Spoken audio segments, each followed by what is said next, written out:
This is my response to the moderators, group 2. I'm in group 2, week 3. Okay, so to respond to group 4 first, you guys discussed food and low income and people of color, and essentially what I found that was kind of intermingling through all of the group responses was that there was a lack of knowledge and a lack of education distributed to those folks within these areas where environmental hazards seem to be the highest. So I thought that was interesting that that was a common response, and I have to agree with that response from every single group. It was the same. And there is a lack of knowledge, I think, within these areas because they have been particularly taken advantage of. Those areas with socioeconomic, where socioeconomic status is low, seems to be an area where lack of education and lack of knowledge is there.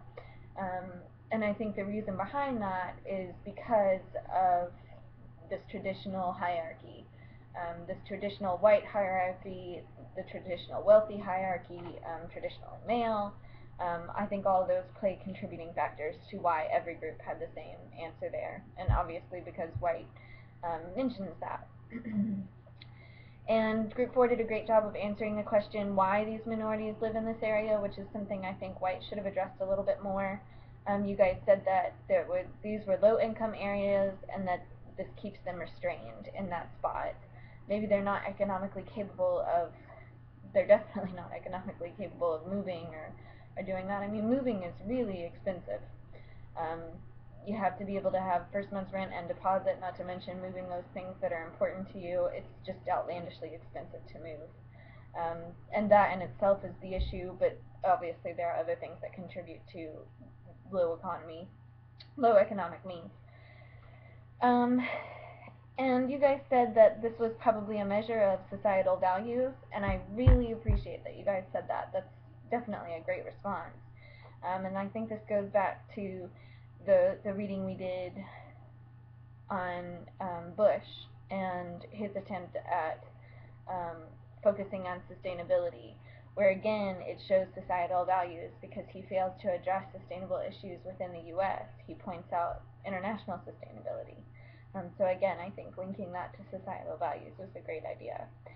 And I also thought that the food portion of your question, where you guys are talking about why food is so dangerous in these areas, again, linking that to the low economy, but I put up an NPR article, and they discussed doing public policies to restrict the amount of food that people are eating, putting more calorie counters on the food, which I don't think really helps, or restricting how much soda you can purchase, only 16 ounces or 18 ounces. It was recently passed.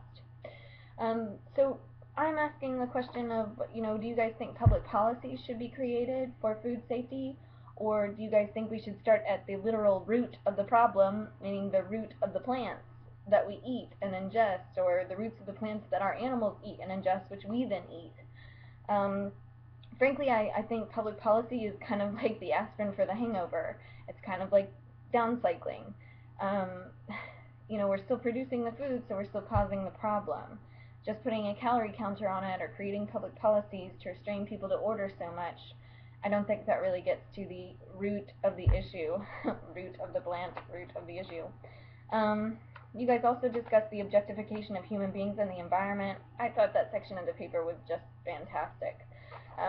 You hear the term objectify a lot, and you would assume you're talking about human beings. To objectify a human, to objectify women and children and people of color and people of low socioeconomic status. But you never think of it as we objectify the environment. We turn it into a thing, or we manipulate it. We separate it from ourselves. So I was glad that you guys discussed that, and how you said that we label everything. And you said, I think that you guys said that contributes to control, which I completely agree with. There's this sense that we should label stuff. Even relationships, like, are you my best friend? Are you my boyfriend? Are we engaged? Are we this? Are we that? And I think that is because of a sense of control. We always want to have some control over things. So we're even utilizing that sense of control in the environment, and obviously that's not something that we can entirely control, as demonstrated with Katrina, and other, you know, monsoons, tsunamis. It's not something we can completely control. Moving on to group 3, you guys were talking about where workers are living, and again, you guys had the same response as group 1, lack of knowledge, lack of opportunity. It was a little hard to understand where your stance was on the ecological society definition. I think Bev said something about being de-evolved in order to be part of an ecological society, and I don't know that I completely agree with that, but maybe you mean we have to take a step back from the capitalist society that we live in today in order to become ecological, in which case I can completely agree with that. I just wasn't really sure where that was at. Group 1, you guys had some great responses. You guys were explaining that African American, Native Americans, and Latinos were mainly the ones discussed in the article, and how their land is polluted, and their water, and their air. And for some reason, when you were talking about that, I started thinking of Captain Planet. Captain Planet, he's our hero, gonna take pollution down to 0, gonna help him. And anyway, but there's earth, wind, fire, or maybe it's earth and air, fire and heart, or something. And I just thought of that, and I thought, man, that should still be on the air. That should be something we're still talking about today. You know, that's kind of addressing the lack of education, lack of knowledge, you know. If we have those episodes running, maybe there would be a little more knowledge out there. I don't know.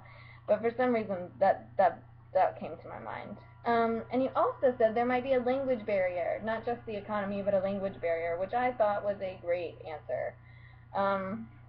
Obviously, if you can't speak English and our whole society is like a drone to the English language, you're not going to have an advantage. So I thought that was great to point that out.